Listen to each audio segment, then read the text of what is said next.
Para sa ating overseas Filipino workers, alam nyo bang may tulong na pwedeng ma-avail sa Overseas Workers Welfare Administration o OWA, kung saan makakakuha ng educational support ang mga anak ng OFW na pumanaw na o nakakulong o di kaya'y nahatulan ng death penalty sa ibang bansa. Kung ano yan, alamin sa Gov on the Move report ni Shaina Morales.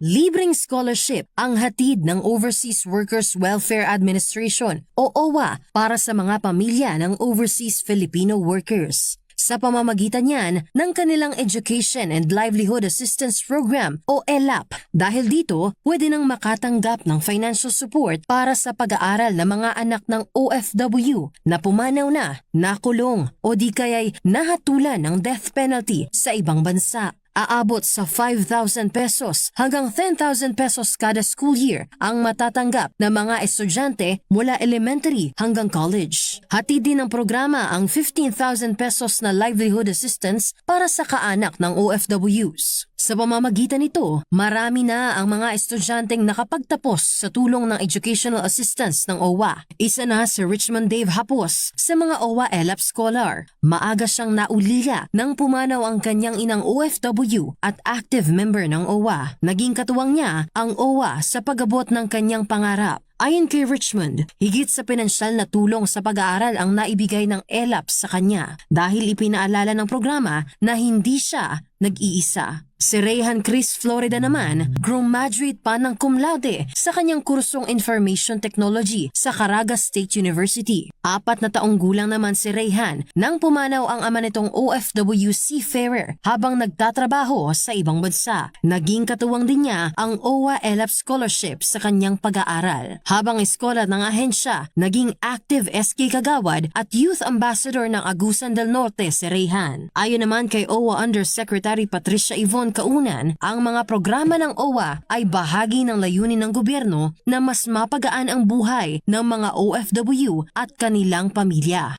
At ito po pala, of course, ay bilin na bilin ng ating mahal na Pangulo, Pangulong Ferdinand Marcos Jr., na ilapit ang serbisyo ng gobyerno sa ating pong mga kababayan. Pagtitiyak naman ni Department of Migrant Workers Secretary Hans Leo Kakdak, patuloy nilang sosoportahan ang karapatan ng bawat OFW at kanilang kaanak.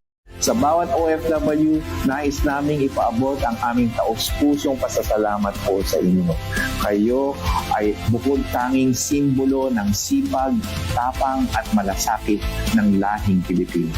Hinding-hindi natin matatawaran ang inyong ambag sa ating bansa at sa kinabukasan ng inyong mga pamilya. Para maging qualified sa programa, kailangan mo munang ipagbigay alam sa iyong local OWA Regional Office ang OFW status ng kaanak na nangingibang bansa at active member ng OWA bago kompletuhin ang hinihinging requirements at ipasa sa pinakamalapit na OWA Regional Office. Patuloy pang pinalalawak ng OWA ang mga scholarship at educational assistance program para mas marami pang anak at qualified dependents ng OFWs ang mabigyan ng pagkakataong makapagtapos ng pag-aaral o magkaroon ng mas magandang kabuhayan. Para sa Gov on the Move, Shaina Morales, IBC News.